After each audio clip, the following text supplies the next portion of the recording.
Bismillah, alhamdulillah, wa salatu wassalam ala rasulillah wa ba'd.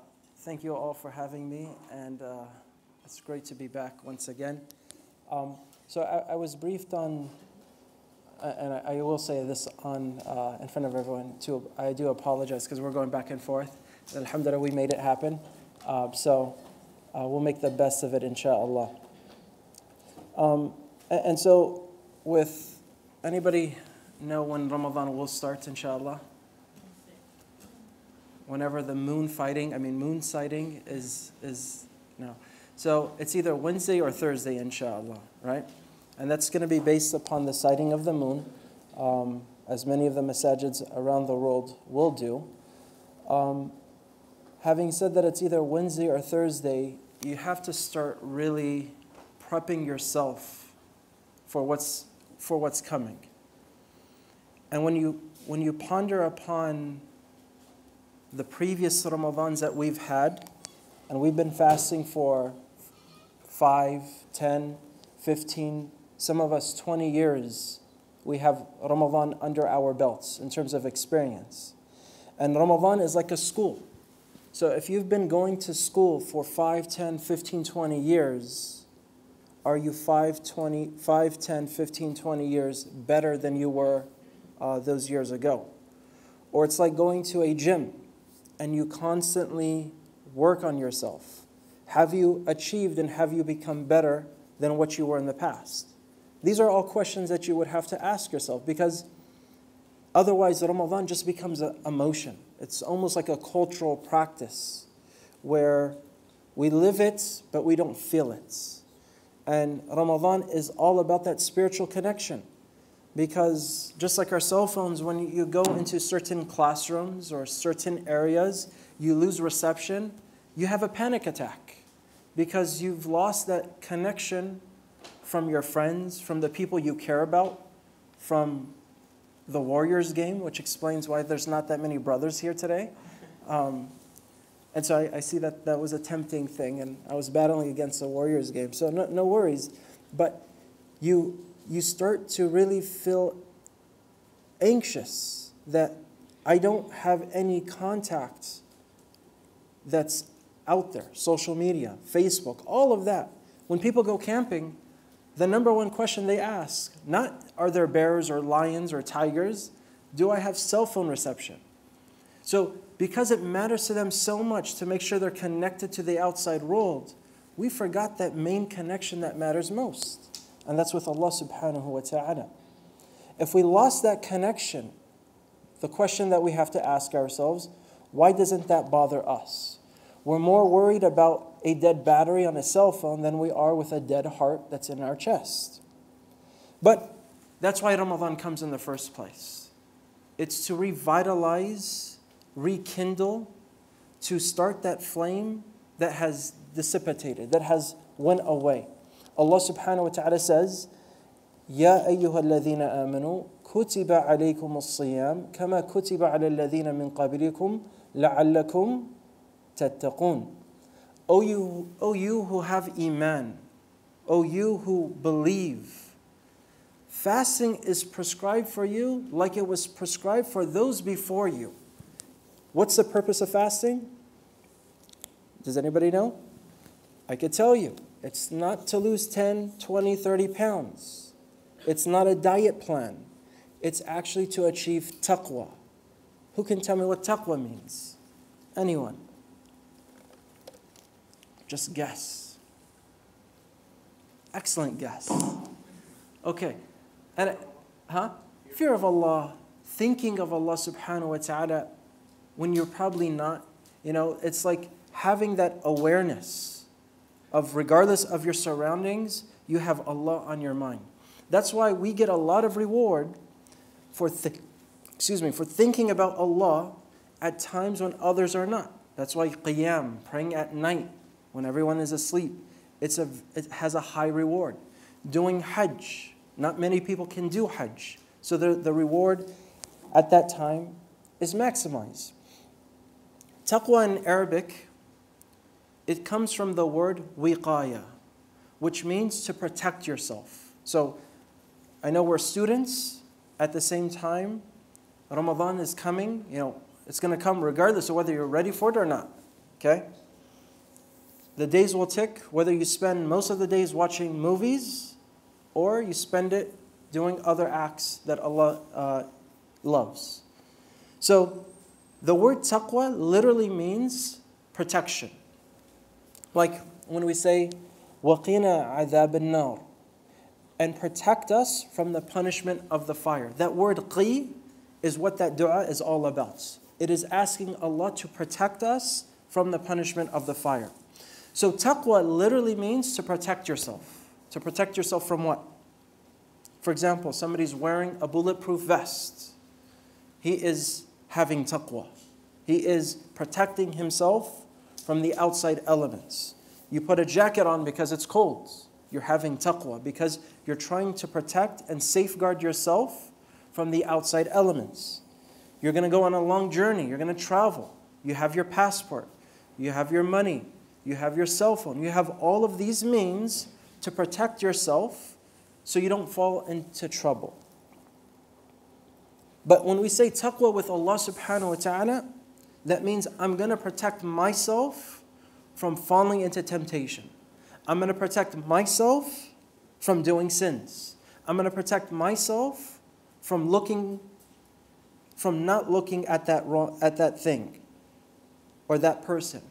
I'm going to have taqwa of myself in order to achieve what Allah wants me to achieve. Now in the Quran, taqwa is mentioned more than 100 times. Why is that? Why is taqwa mentioned so many times? What does that tell you? That it's important, right? The Prophet Muhammad ﷺ often, many times, he would repeat things 3 times, over and over and over, to drill into the companions that what I'm about to tell you, it is very important. And so, for example, we all been through this. Our parents, when they tell us, do your homework, they have to tell us a lot, right? Because 1, we don't listen. And 2, because they know it's important. And that's why, alhamdulillah, our parents did a good job. That's why, alhamdulillah, we're here where we are today. But because of them telling us to do your homework, turn off your video games, turn off the TV, focus, they're drilling into us the thing that is important. And so, by repetition, our parents who know better than us are trying to teach us what we should be focused on. But when it comes to Ramadan, how many times do you think Allah said to fast the month of Ramadan? Okay, we'll set the bar at 100. More than 100? Less than 100. More? Less? Less? More? Actually less. A couple times even. Because why? Allah subhanahu wa ta'ala already knows. Like here's the funny thing, right? I shouldn't say many, but unfortunately so, there are people who do not fast, but when it comes to Ramadan, mashallah, they're fasting all 30 days. 16 plus hours they'll do it. But probably not offering a single prayer unless they have to, unless they're in that awkward situation with their friends and everybody's going to go and pray, and then they feel like they have to go up and pray so they don't look down upon. So, but Allah already knows, and the proof is within us, it's around us, that many of us will act out Ramadan. We will fast, but a lot of them who do fast, you have people, out of the 11 months, you have the 1 month of Ramadan, and it almost like resurrects the people who are hiding in the dark, the people who are living a different, like a double life. And then in that month of Ramadan, I'm not knocking it whatsoever, but they are fasting, which is great. But that's why Allah subhanahu wa ta'ala didn't have to remind us over and over and over to do. Just like our parents wouldn't have to remind us to go and eat or to go and use the bathroom because they know that we're going to go and eat and use the bathroom. So then what is harder to do? Is it fasting the month of Ramadan or obtaining taqwa? If Allah mentioned taqwa over 100 times and Ramadan just a handful, then it shows you that having taqwa is something that is more challenging, I should say, than the physical aspect of just simply fasting. So you were given fasting, and fasting is the means, And the goal is taqwa. Okay? We cannot lose that concept, because if you lose the concept of taqwa, you may miss the whole point of Ramadan in itself. So then what is that connection between fasting and taqwa? What does it have? Who cares? I mean, if I'm fasting for 16 hours and I'm not eating and drinking, how is that going to give me taqwa? When many Americans, many people outside of the fold of Islam, they go on, really stringent diet plans, okay? Some people are just drinking water. Some are just on a fruit diet, what have you. Are they, because they are somewhat fasting, are they achieving taqwa? So what is that connection between fasting and taqwa? And not drinking and not eating, it's something physical. You feel that physical pain that when I don't eat and when I don't drink, I can feel it within myself. That abstaining from the food and drink, you can feel the effect of that. But taqwa is a result of something spiritual. You get something out of it, that spiritual connection from Allah. So Allah subhanahu wa ta'ala says, do that physical action of fasting, and as a result, you will be rewarded with that spiritual dimension of having taqwa. For example, and this happens. So I walk into my office, and the first day of fasting, second day of fasting, there just happens to be extra donuts. Or there just happens to be bagels on the side that nobody's touching. And I'm like, subhanAllah, that bagel during the day of Ramadan looks so much better than outside of it. You find people drinking water that look like it came from Jannah itself because you're fasting. And yet, you see fruits that had to be plucked from the trees of Jannah because you're fasting. And so it becomes very tough. And you're like, wow, I never knew a smoothie or a frappuccino could look that good when you're fasting. And yes, it's that hard. But at the same time, you're having this big battle. A war is being waged within you, that your heart is regulating all of these different temptations from a drink, water, that is the basic necessity of life. And when your coworker or your classmate is opening up a Aquafina bottle of water and starts to drink it, and you can actually hear the gulps as they demolish that bottle of water, and your mouth is just getting drier and drier, you're just wishing you just had that sip. Like you would get that water and you just like guzzle it down. And you could easily grab that bottle of water and drink, but your heart is saying, no, it's not time. It's not Maghrib yet. You need to wait. So the fight is there. Or food, right? You walk by restaurants, and the one aroma that always strikes people's hunger is a smell of French fries frying. And you're like, Allahu Akbar, that smells so good. And your hunger it's immense. And you probably weren't hungry, but because of that smell, it smelled so good, and there goes the hunger. Or your friends, or whoever, you're always put in this situation where the person right next to you is eating a bag of chips, and it's so loud, and you could just see the crumbs just spraying down the table. And you're so tempted, in a sense, to grab one, but your heart says, no, it's not time yet. And so all of these different temptations that are being thrown at you, just of food and water, you're saying it's not iftar time.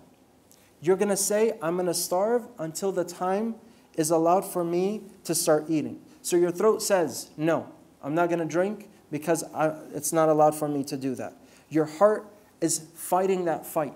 It's pushing back. A constant war is raging. So now you have this fight between your nafs, between your inner soul of eating and drinking during the daylight hours, and your heart is saying no to all of these things. For how long? For 29 or 30 days. What's happening here?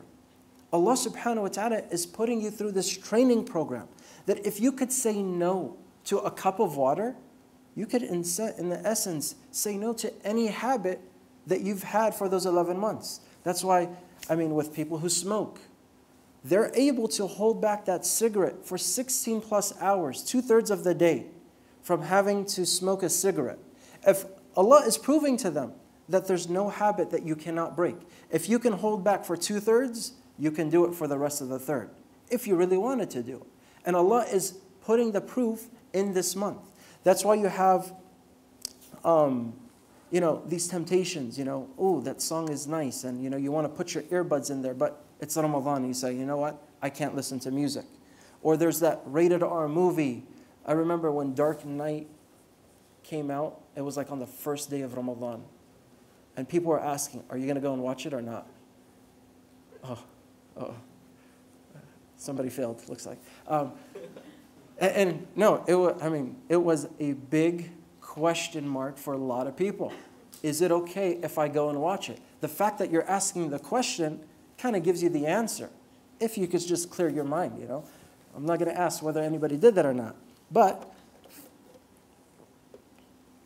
your heart is regulating all of these things, and it's pushing back, and it's saying no. So, like these fitness programs, there's, what is it called? 30-day programs, fitness, get in shape. All it takes is 30 days, 10 days, 20 days, 30 days.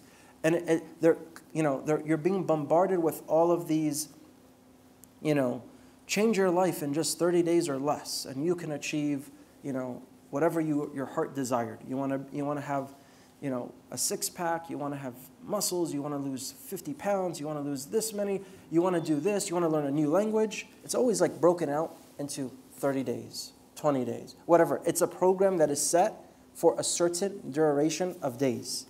So, if that's the case, Allah subhanahu wa ta'ala is giving us that same program. 30 days, no food, no water, no relations with your spouse, all of these things that are technically okay, regardless. You can always drink water. Nobody said water is bad. But in the daytime of Ramadan, you're to hold back. If you can hold back to a cup of water, subhanAllah, then you're a strong person. You can hold back to anything you want. Music, you could throw that away. Movies that, you shouldn't be watching. What's a good movie? It's a movie probably that you would feel comfortable watching with your younger brothers or younger sisters. And that's, not the topic for today. But, so what happens to most people when they, get these like fitness programs?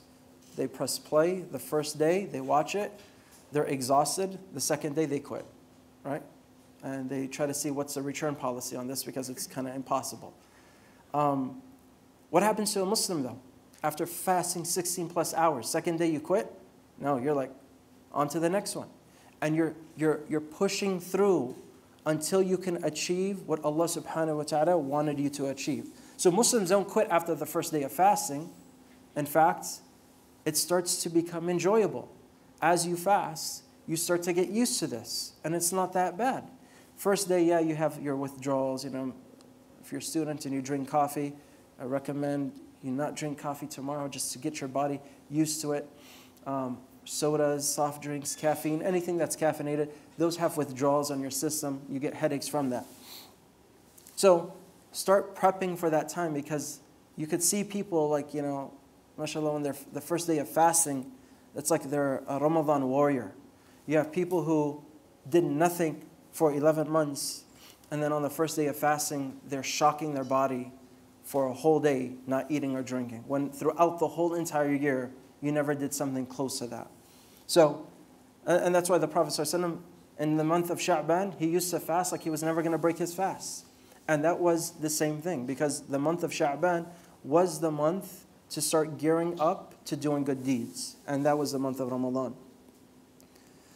So, we stay within the 30-day course. We stay within the 30-day monthly fasting of Ramadan. We become so good at it, actually, that when it becomes Eid, what happens? That when it's like the 20th day and you're fasting, you're staring down a chocolate cake, and it's literally talking to you. And your mouth is starting to water. And it's telling you, there's like that internal communication that you're having with that piece of chocolate cake. And so you've held back for so long. And then fast forward, that same chocolate cake comes back on the day of Eid. And it's talking to you again. And it's Eid, so there's no need to fast. But when you go and you devour that piece of cake, getting that first bite, doesn't it feel weird? Yeah, you were fasting for 30 days, and now you're taking that first bite and you're like, this doesn't feel right. Like something's wrong inside. Although it's perfectly halal, and in fact, it would be haram for you to fast on the day of Eid. So Allah subhanahu wa ta'ala is now saying, you have to eat. This is a day of celebration. And it's a must for you to enjoy what Allah subhanahu wa ta'ala wanted you to enjoy. So now you're here after 30 full days, and it's the day of Eid, and the sunnah is to eat a piece of date before you go out. That feels so weird. Like, I almost don't want to do it, even though it's the sunnah. Because I'm having like this, like I told my body that, hey, we're going to fight this fight together. Your spiritual part, your physical part, we're going to be connected, and you're going to tell yourself, we're not going to do, or we're not going to eat, we're not going to drink. And then here comes Eid, and now you're told to eat and drink, and you're like, how do I do this? And then you just go with emotions. Even if you're not hungry, you're just like eating because everybody else around you is eating. But it's that same thing. You got so good to that 30-day program, the 30-day training, that it comes to a point in time where now it's almost like you're forcing yourself to eat. And that's what the month of Ramadan is. It's a month of training. Police officers, firemen, doctors, pilots, they all go through these simulated training, these mock exercises. So when a fireman fights fire, he doesn't go into, when he's training, he doesn't go into a real live building that is on fire. They set a stage, it's a mock exercise that he's going through the drills of what he's supposed to do.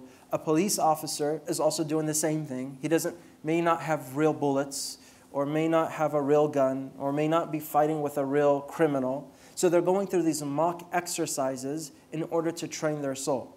After the training is over, what happens? They're out in the real world. They're fighting that real fight.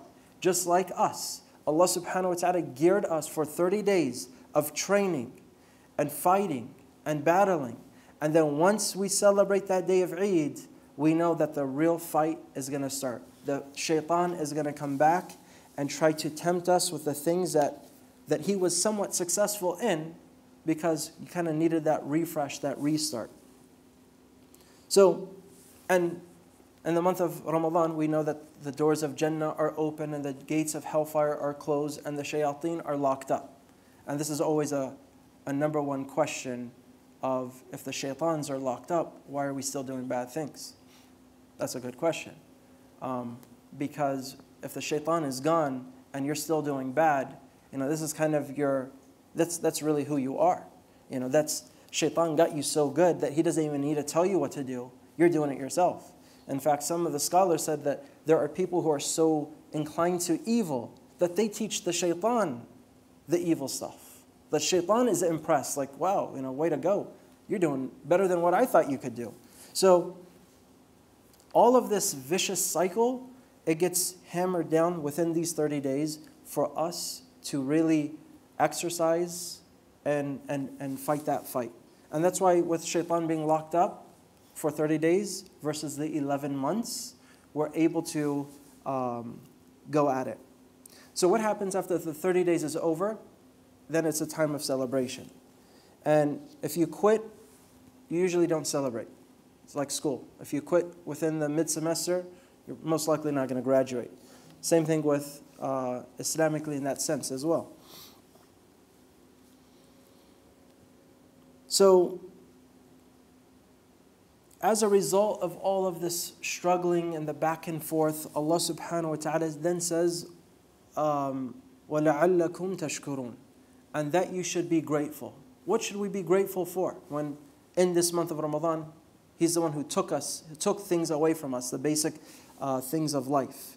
Is that you should be thankful for the gift of, I don't want to say it, the month of Ramadan. What does it entail? What is the one highlight of this month? Any takers? Basically, what is the purpose, or what is the highlight of the month of Ramadan? Is it the month of fasting? Is it the month of Quran? Is it the month to just make dhikr? What is it? Has something to do. Increase in taqwa, okay? Yes. The month of Quran? Yes. Because this was the month that the Quran was revealed in. So now, if we know that it was the month that the Quran was revealed in, And 11 months, I mean, we hope that the Quran does not just sit on our bookshelf collecting dust. For some it does, unfortunately. But this is the time to rekindle that relationship with you and the Quran. And let's admit, we get into we enjoy life so much that we prioritize, and things that fall through the cracks might be the Quran, and we don't have that focus anymore with it. So Allah subhanahu wa ta'ala is giving you a reminder, hey, purpose of life, don't forget about it, because life is not going to last forever. And so these are things that you should be thankful for. And when He gives you the month of Ramadan, and He takes the shaitan away, and you're able to enjoy certain acts of worship much more than you were in the previous months, that also shows you something. There's people who have a hard time praying 5 times a day, or praying dhuhr or asr in the midday when they're fully awake. And then you have some people that love praying 2 a.m. in the morning. The hearts are in different spots. They're in different positions. And even for the person who probably didn't enjoy praying previously, but in the month of Ramadan, you'll see him spending the nights in worship.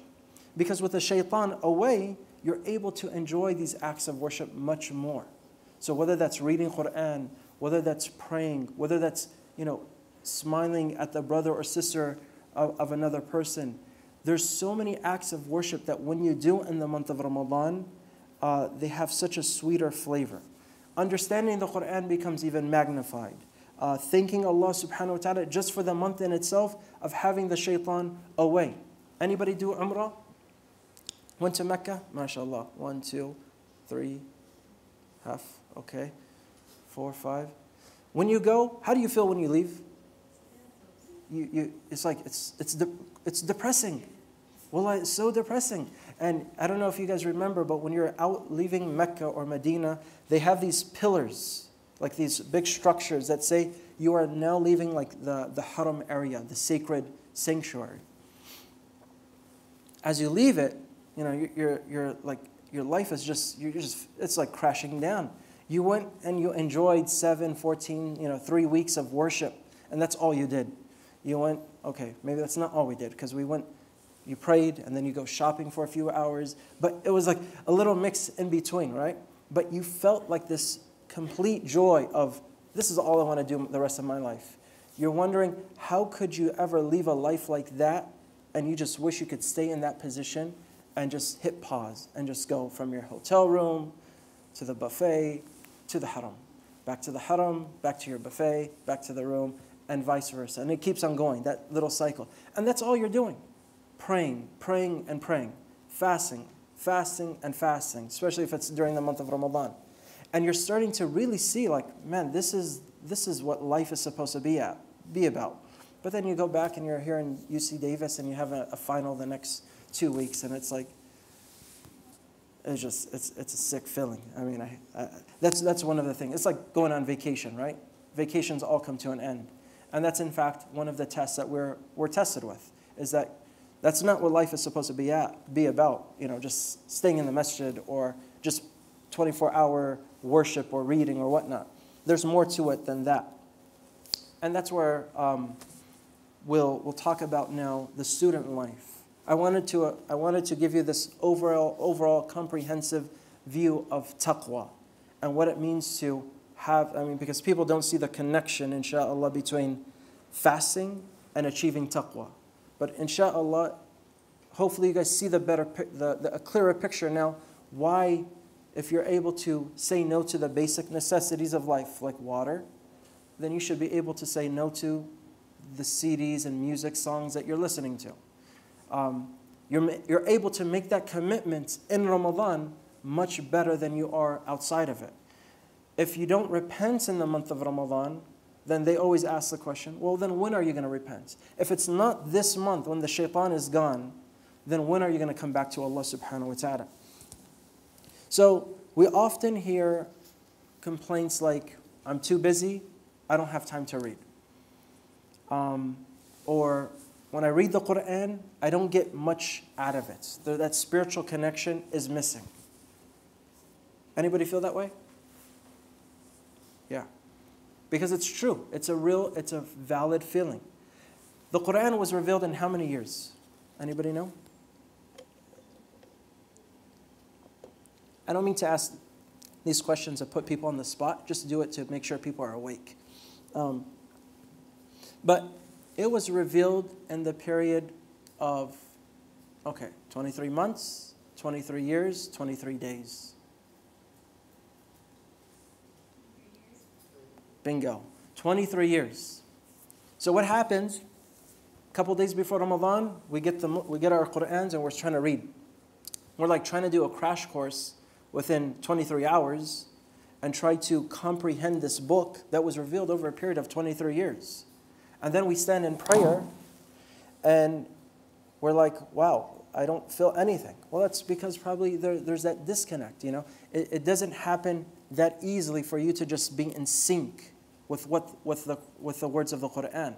So there has to be some extra effort on our part to really know this book. I heard a story one time of a sheikh who told me that this happened in the Middle East, that they were playing Qur'an out loud for people, you know, in their own homes. And so the Qur'an was playing, you know, quite loud where the neighbors heard. The neighbors got startled. So they go out of their door, they run to the neighbor's door, they knock, and then they open the door, like, hey, what's going on? Assalamu alaikum. Is everything okay? The neighbors are asking. He's like, yes, everything's fine. He's like, are you sure? I can hear you guys playing Qur'an. Did somebody die? And they say, nobody died. And it's sad, but it's true, because the Qur'an was, you know, people think that they relate Qur'an and death when Qur'an came to give us life. If you think about it too, you know, and this happens like, you know, in certain households, they're flipping the satellite channel, and Ramadan is filled with TV series left and right. But the second you hit Abdul Basit reciting Qur'an, or you see the Saudi channel with the haram in the background, you feel so guilty that the person is trying to change the channel to the next channel because their hearts were not ready to receive this revelation or ready to hear the words of the Qur'an. And so they're fumbling with the remote, trying to make it go to the next channel because, in fact, they want nothing to do with the Qur'an at that time and place. But as students, and I know what it's like to be a student, how do you fit Qur'an into your busy schedule? Drop out of school? Hey, I wanted to do that many times. But no, right? There's a balance. And Allah subhanahu wa ta'ala knows your schedule. And Allah subhanahu wa ta'ala knows, you know, how busy you are. But here's the key. First, you have to realize that reciting a single letter of the Qur'an, you get 10 hasanats. You get 10 good deeds as a reward. And the Prophet ﷺ clarified, so there would be no misinterpretation. He doesn't say alif, lam, mim is one letter, but he says alif is a letter, lam is a letter, and mim is a letter. That's already 30 rewards to your account. That's amazing, right? But we don't take advantage of that, let's be honest. But if I were to tell you right now that Nordstrom has a, you know, buy one, get one free deal, oh man, we're going to be jumping to that occasion because that's something you don't want to bypass. And that's why you see on Black Friday, it's like, you know, back in my day when I was driving, and this actually happened to be Ramadan, 2, 3 a.m. in the morning, I thought I was literally seeing zombies outside of Macy's because people were lined up across the building, and I had no idea what Black Friday is. So can you imagine how shocking that looked? And I'm saying, what's going on here, you know? I check my phone, is Macy's going out of business? Is there, you know, what's happening here? But there happened to be this Black Friday sale where everything is, I think it's a whole, you know, it's a whole scam. Black Friday deals are not, you know, great deals, but different story, different time. But people will rush to those occasions. But when Allah subhanahu wa ta'ala says that in the month of Ramadan, your deeds could be multiplied, we also have to realize that and also do the same thing and rush to those occasions. The Prophet Muhammad ﷺ, one time he ascended the minbar as he was given khutbah. And with each step he took, he said, Ameen. He took another step, he said, Ameen. Then he took another step and he said, Ameen. Strange? Weird? Why would he say Ameen if there was no dua being said? So what happened was the Sahaba, who were very curious, wanted to know, O Prophet of Allah sallallahu alaihi wasallam, we heard you say Ameen, Ameen, Ameen, but we heard no dua. What were you saying that for? So he said, Jibreel alayhi salam came to me and he said, may the one who witnesses the month of Ramadan and was not forgiven be, may he perish, may he falter, may he fail. And so the Prophet ﷺ said, Ameen.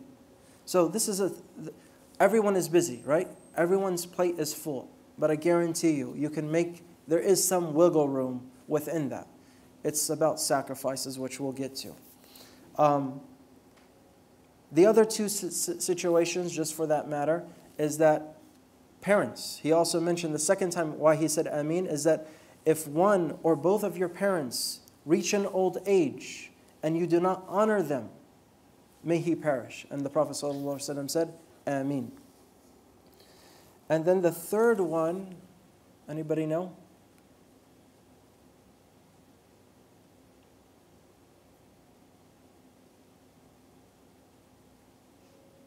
It's awkward right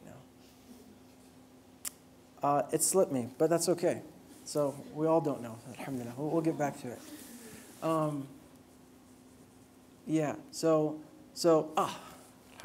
So the Prophet ﷺ said, and when you hear my name being mentioned, as in sallallahu alayhi wasallam, and no one responds to that, or asks Allah to bless and greet him, may he perish. And the Prophet sallallahu alayhi wasallam said, Ameen. Sallallahu alayhi wasallam. Sallallahu alayhi wasallam. So back to it, is that our relationship with the Quran has to be better. We have to see, what did we do last year that we failed in, and how can we improve that this year? Even if it's a little, there should be some improvement. How many pages of Quran did you read last year, and what are you trying to do this year?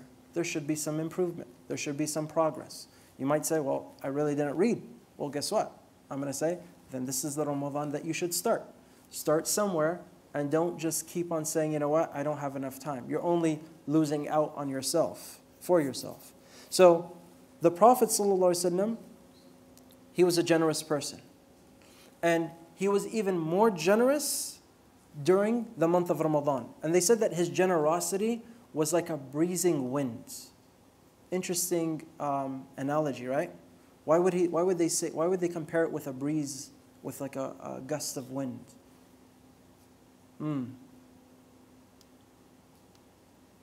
Yes. Was it like natural and not forced, and like you Okay. came and you felt it, and like you know what I mean? I know what you mean. Yeah. Good. Good. Any other takers? They said the Prophet's generosity was like a breeze, like a blessed wind. This is what teachers feel like, huh? Like all the eyes down. I hope he doesn't say it. Just tell us the answer already. Actually, so if say for example this door opened and a breeze just shot through here and you guys were all hot, would you guys all feel it? That's how the Prophet's generosity was. His generosity expanded to everyone. There wasn't somebody that he would just pick and choose, like, that's my bro, so I'm gonna prefer him over the other brother there. It wasn't like that. Everybody benefited. Even people that he didn't know. One time a Bedouin man came to him and grabbed him by the collar and kind of left a mark on his neck. So the Prophet ﷺ, so he asked, O Prophet of Allah, I want what you're wearing.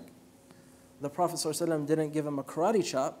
Instead, he went to his home, he took off what he was wearing, it was a new thobe, and he went and he gifted it to him, and he put back on his older thobe that he had. Didn't know the guy, but he just gave it to him. It's like a sister coming to you, asking you for your nice little scarf or hijab that you bought, your special favorite one. We would think like, you know what, I could give you something, but definitely you're not going to get this one, right? There's certain things that we're willing to part with, but other things that we're not, because maybe it might be special to us, or maybe that's our favorite one. But when the Prophet ﷺ used to give, he wouldn't even count. He would dig in his pocket and just give. When we give, we look, we count, we say, okay, maybe here's $5. I have with me, enough for me. Prophet ﷺ was not like that. His generosity had no limits. So if he was more generous and became better in that sense in the month of Ramadan, that's where we have to also do the same. kind of step it up a notch, right? Whatever, you are a good person, right? Shaitan wants to tell you you're not. Because if shaitan can convince you that you're bad, then guess what? The month of Ramadan is not for you. And so Ramadan is a checkbox that the shaitan says, I got this person. I demoralize that person to think that they're not good enough, or they're not religious enough, or your beard is not long enough, or you're not wearing a scarf, or you're not making all your prayers. So why are you fasting, and why are you doing this, and why?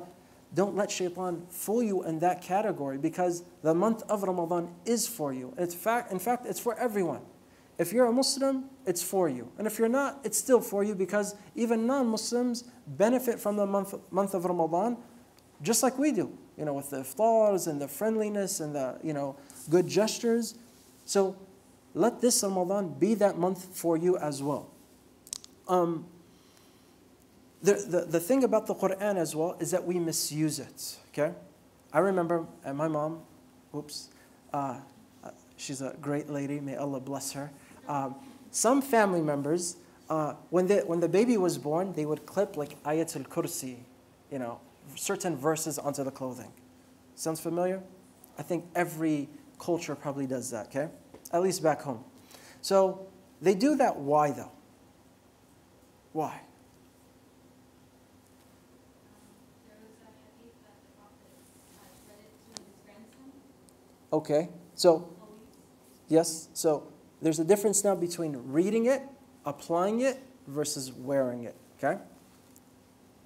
But why do people do that? Why do people clip it on, or even in their homes, they have Ayatul Kursi there, and then you ask the family members, why do you have it there? Some say it's decoration, some say it's to remind me so I can read it, which is good.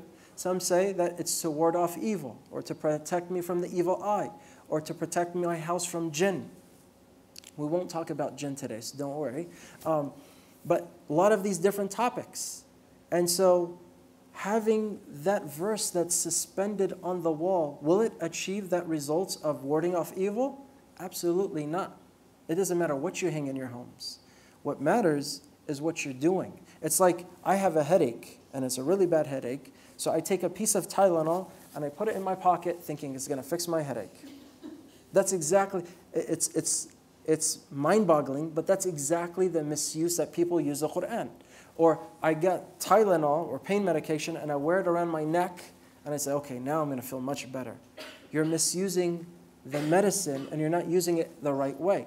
Therefore, it's not going to do anything. Okay? You can have the whole Quran decorated from, Surah Al-Fatiha to An-Nas, and it won't do anything for you, because that's not the way the Quran is supposed to be revealed or is supposed to be used. Shocking enough, Ramadan is not the month of food or the month of eating. How sad is it that Muslims gain more weight in Ramadan than they lose? It's sad.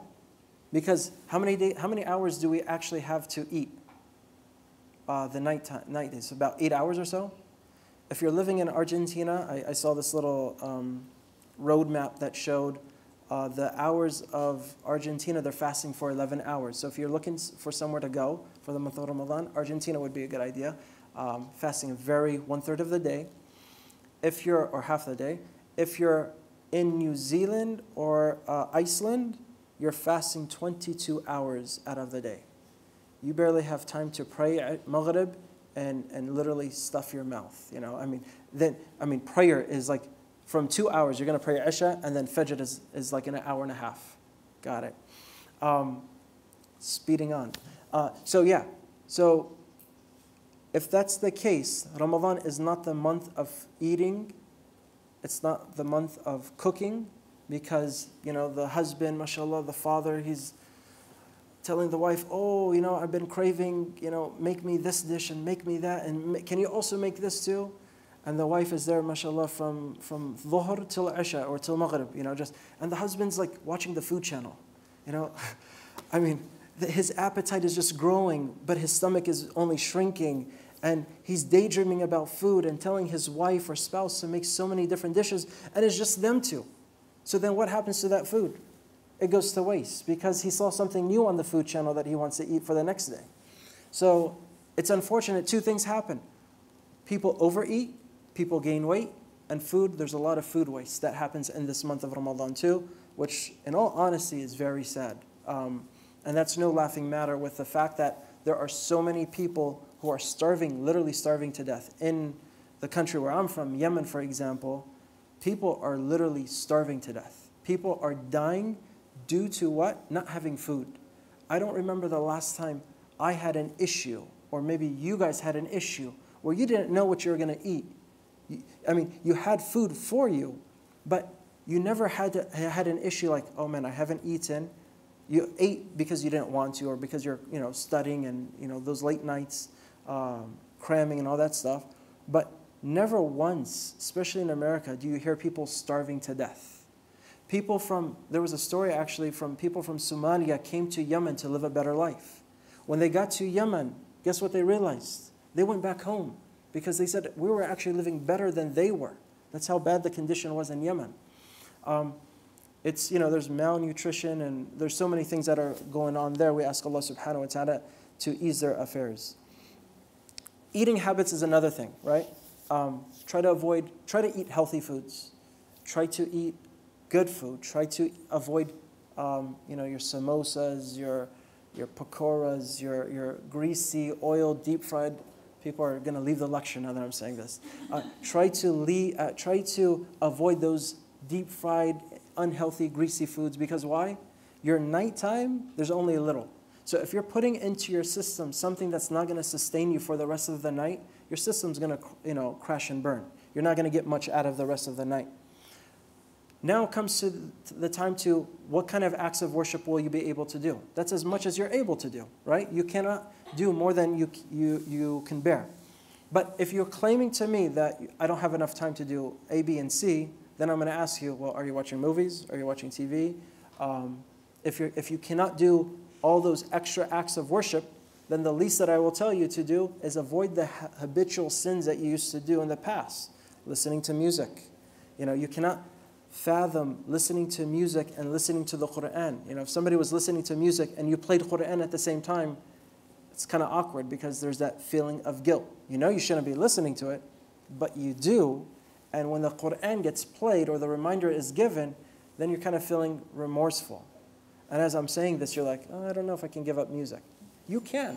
And I've spoken to people who said, I'm addicted to smoking. I'm addicted to alcohol. I'm addicted to a lot of these different things.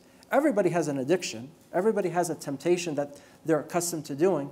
But like I said, the month of Ramadan, is the jinn in here? Okay. So real fast, is that, yeah, this is the month that you can achieve. If I were you, I would do this. Make a list, an internal list, nothing that you need to write down, of the top 3 things that you want to break. And then prioritize that. Out of those top 3, what is the worst one of them that you want to challenge yourself? I know you're going to reduce the fact that you're going to watch movies. You're going to reduce the fact, or maybe not, listen to music, or do some things that you used to do, and you're going to reduce that. But the thing is, sell yourself that this is how you're going to be going forward. And you're going to come out as the winner. You're going to come out as the one that is happy. Inshallah, let me speed up so we can close. What's the reward that you get for giving somebody food who's fasting? So for example, the brother here is fasting. I give him a dish. And I said, brother, have iftar with me. He breaks his fast with me. What's my reward? I get the equal amount of his reward without his reward diminishing in any way. So get a group of people, mashallah, have a lot of students here. Say, contact the Islamic Center of Davis. Say, we want to sponsor an iftar. Pitch in, put in money in a pot and do that. Or take your friends out for iftar, because you will also get their reward. So that's all about what? Maximizing your reward. Consider your family. Make sure they don't spend a lot of time in the kitchen. I hate saying it because, like I said, it's, I feel bad for the mothers, for the wives, for people who are spending so much time in the kitchen cooking and standing on their feet when there's more to Ramadan than them cooking. It's a twisted philosophy that we have to really change. Step away from the TV. Give yourself time away from the TV stations, the channels, the shows, and utilize some of that time for your Islamic spirituality. Allah subhanahu wa ta'ala says, وَإِذَا سَأَلَكَ عِبَادِي عَنِّي فَإِنِّي قَرِيبٌ. Allah says that if my slaves ask me concerning about me, then tell them I am indeed close. فَإِنِّي قَرِيبٌ. So when my slaves ask, Allah subhanahu wa ta'ala is saying, when my slaves ask, not if they ask, but Allah is saying that when they ask, I will respond to them. So what's the command here? Is that you need to ask. If you don't ask, then you've lost. What kind of things do you want in this life? What kind of things do you want in the hereafter? Those are the things that you should make a list. I want all of these things. Even if it's just dunya related matters, make that list and ask Allah subhanahu wa ta'ala for that as you're going through. Yeah, and then I mentioned about the Ameen, saying Ameen 3 times. Remember the Prophet ascended, and one of them was about his parents, about the parents who, they're older and we tend to have a shorter fuse, unfortunately, when they were the ones who taught us how to walk, taught us how to eat, gave us food. When we were crying for no reason, they were patient with us. And now here they are growing older and they're asking us questions 3 or 4 times and we're getting impatient with them. Now is the time to really show them, and I know Mother's Day was just passed, and they always say, every day is Mother's Day. You have to actually put that in practice if that's something that you really believe in. Appreciate your parents.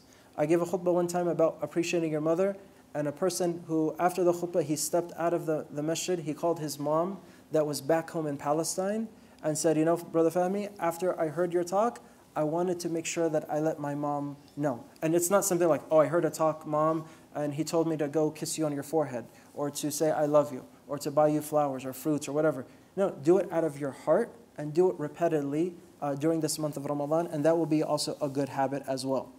And then I mentioned as well, spend as much time as you can in the masjid, break some of the bad habits that you have, reach out to other Muslims who are not as fortunate as you guys are, in the sense of being here, listening to that Islamic reminder, because the reminder benefits the believer.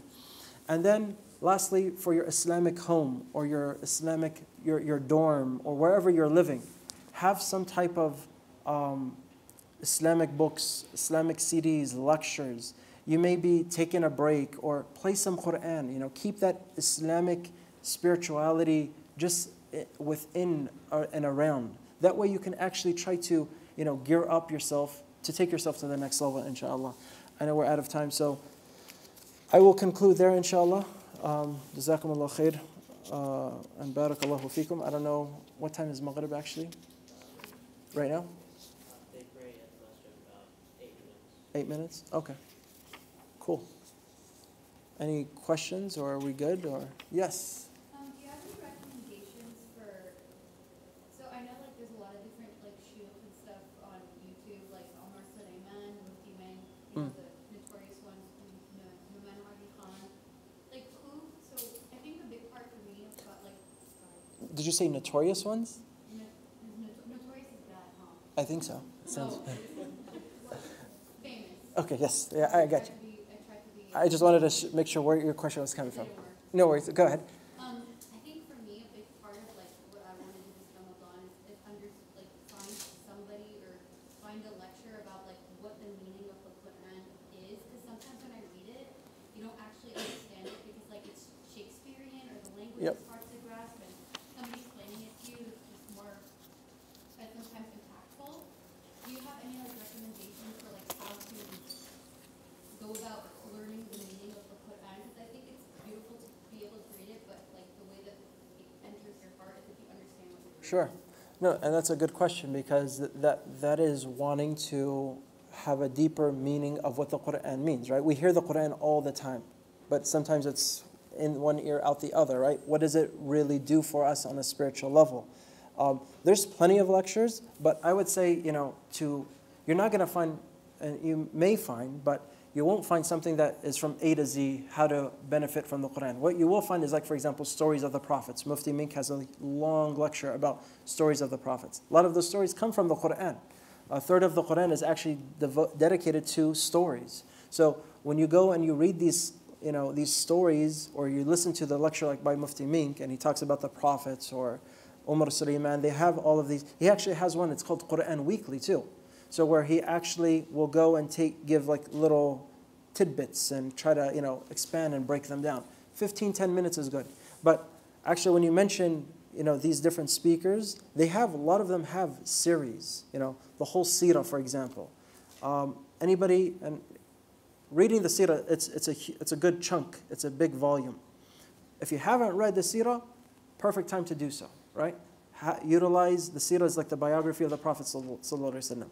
If you haven't had a chance to do so, I would say, yeah, that would be a beautiful place to start, because you appreciate your Prophet much more when you know what he went through rather than when you don't know what he went through, rather than his struggles. And you're able to, I remember the last time I was here, I talked about forgiving one another. And I always talk about that because I know it's a problem that almost everybody has. There's at least one person that we don't talk to. But the Prophet ﷺ, he forgave people that actually killed his own family members. If he's able to do that, I think we can also forgive other people that maybe left a bad comment on our Facebook or whatever, what have you, So, and when you forgive, you're actually becoming the winner yourself. You're actually releasing that negativity. When you don't forgive, you're actually losing out, because you're spending so much countless hours thinking about that person when that person is not probably thinking about you. So forgive and forget and just move on. Everybody makes mistakes. And Allah subhanahu wa ta'ala actually revealed a verse in relation to Abu Bakr about, forgiving one of his cousins that he used to pay money to. And Abu Bakr said, I will not forgive this person. Allah revealed a verse, wouldn't you love for me to forgive you, or for forgiveness to be shown to you? If you love it that way, then at least practice it with other people yourselves. So, but back to your recommendation, I think that's a good thing. Maybe find a series, Mufti Mink, Yasir Qadhi, Umar Sulaiman. There's a lot of well-qualified speakers that can that will entertain you, literally entertain you for a good hour or so. وَيَاكُمْ بَارَكَ اللَّهُ فِيكُمْ. Anything else? What's the hardest thing during Ramadan for you guys? Studying? Focusing? Managing sleep schedule. Oh yeah. For me, it's the sleep schedule is very tough, because when I go to work, I'll try to take like a half-hour nap in my car, but it takes so much. It's so difficult to wake up. Like I'm like literally shy to have people see me, because they're like, "What just happened to you? You went to lunch, or what happened?" So that is a tough one, but the struggle, the sacrifice, it's well worth it. If you ever did Hajj, for example, you can see the value of Jannah.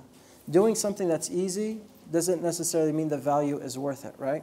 I mean, it was easy for me to get this drink, but there's some drinks that are really tough to get, but to get that drink, or to approach, whatever avenue you took, that's worth that price, worth that effort.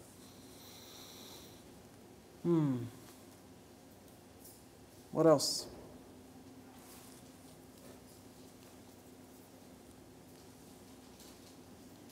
You guys excited for Ramadan?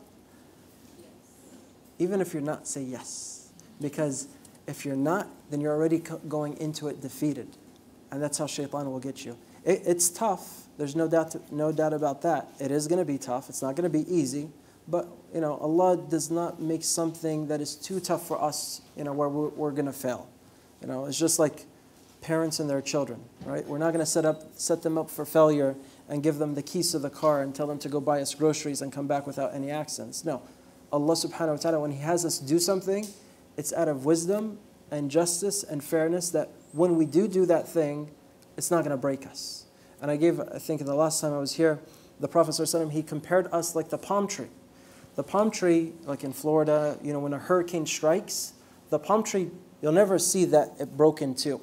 It actually bends. So the hurricane is coming around, and the palm tree bends, touches the ground, and bounces right back up. That's how a believer is. We bend, but we don't break. And that's, throughout your life, if you break, shaitan is the one that wanted you to break, to crash down and to burn and to fail. And if you see other people break, then it's your duty, your responsibility to help that person up and not to leave them down and say, you know what, they belong there. Yeah. What are the best actions that you could recommend for them? Definitely reading some Quran. You know, if you don't know Arabic, read the translation. You know, that will help. She is right. There's some translations that are Old English, but mashallah nowadays there's some that are, you know, the English is almost like story-wise. You know, today's English. You know, not the Shakespearean stuff. Tafsir is basically the reasons for those verses, you know, being revealed in the first place. That kind of puts things into color, especially for us. Like, why did Allah subhanahu wa ta'ala reveal this? Or the verses of khamr, when they came down, of alcohol. It came down in stages, because the companions, that's all they did. They had alcohol. They used it as entertainment. They used it as business. They had it in their inventory. When Allah subhanahu wa ta'ala revealed the verse, there was companions who had the alcohol pressed against their lips. There were some that had it in their mouth. But when the verse came to them, and people were going through the streets of Medina saying, alcohol is forbidden, they actually spat it out. They didn't say one last drink, or you know what, I can just one more. No, they acted instantly. If they were able to act instantly, the question is, why don't we do that? Even some of the disbelievers, who, when they would go to the Prophet, they were disbelievers. They hated the Prophet. But they would instruct one another to cover your ears. Because if he recites verses of the Quran, it can change you. It could affect your whole entire life. In a good way, of course. But to them, it was bad. So the Quran had that huge impact on them. And they would go and they would cover their ears because they were afraid that what's going to happen. They would come as a disbeliever to him, and many would leave as a believer. So if that was the case for them, this disbelieving people who had animosity towards the Prophet ﷺ, then what about us Muslims who stand for prayer, but we're not able to, there's no impact there. And you know, there's videos, man, you're going to have to pull me off the stage. There are videos that are out there that will show, like, you know, I mean, recently I just saw two of an old man in Spain, I believe, who was in a butcher store, Muslim-owned store, and he had Quran playing, and he was just confused. He was like, what is this beautiful thing that you're playing? Like, it affected him. He doesn't know a single word, but that's another thing, you know, that the Quran has that impact. Just open your hearts, you know, try to, like I said, live this month of Ramadan. Be happy that it's here. Because if a guest comes to your home and you're not happy, what are you doing? When is this person going to leave, right?